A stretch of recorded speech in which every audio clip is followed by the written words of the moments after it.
Florida children have headed back to school this week in some districts that are actually defying Republican Governor Ron DeSantis' ban on mask mandates. And DeSantis is noticeably furious about the fact that these school districts would have the audacity to challenge his authority by actually trying to protect our children from the rising rates of COVID here in the state of Florida. In fact, things are so bad here in the state of Florida that apparently our Republican-controlled government had to beg the federal government to step in this past Friday in a little reported story, begging them to send us more ventilators because we've run out here in the state of Florida. Nevertheless, DeSantis insists that school districts, school boards, whatever kind of administrators are putting these mask mandates in place, he says you cannot do this. And if you move forward with it, which again, almost all Florida schools started back already, but he says, if you do this, I'm going to withhold your salary. You, administrators of these schools, doing nothing more than trying to protect our children, if you do that, you don't get paid.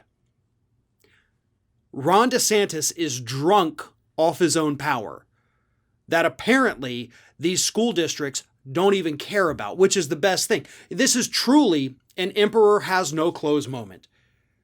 You know, everybody was afraid of these DeSantis threats. At one point, Broward County, which did put a mask mandate in place for schools, withdrew it after his threat. Then when they saw other people doing it, they said, you know what? Yeah, we're going to put it back. Because they realized DeSantis doesn't actually have the authority to ban them from having mask mandates. He doesn't have the authority to strip funding from their schools. He doesn't have the authority to withhold their pay. But he's pretending he does. And the more these counties, the more these administrators stand up and say, what are you going to do about it? You want to take away my pay? Have fun. I'll see you in court. And we all know how that's going to work out because we've already, by the way, seen similar instances of this in states that have tried to ban funding to sanctuary cities. Courts have already ruled you can't strip funding from areas like this.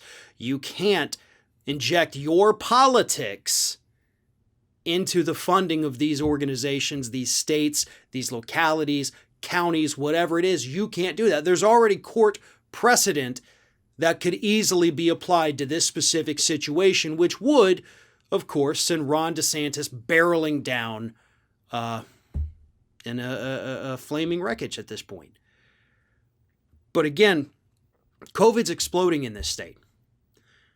Thousands and thousands of children have been diagnosed with COVID here. We have children in the ICU throughout the state.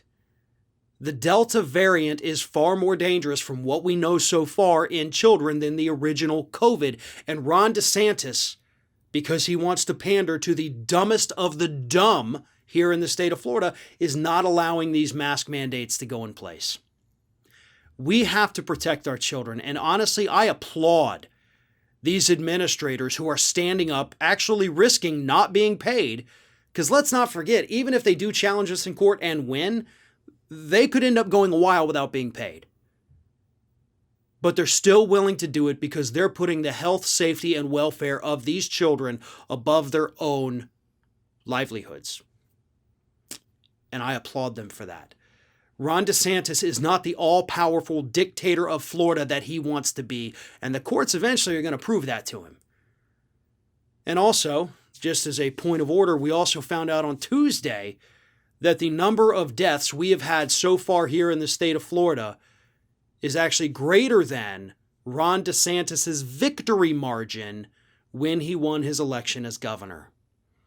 If this continues, especially because a lot of the anti-vax people happen to be on one side of the political aisle, he might literally kill off so much of his base that he's destined for a loss in 2022. I would love for him to lose. I don't want anybody to have to die to make that happen, though. I really, really do not want that to happen. But DeSantis is the one pushing people to make these stupid decisions, threatening them if they try to protect each other. And he deserves to lose because of that. And every death that happens in this state relies squarely with him.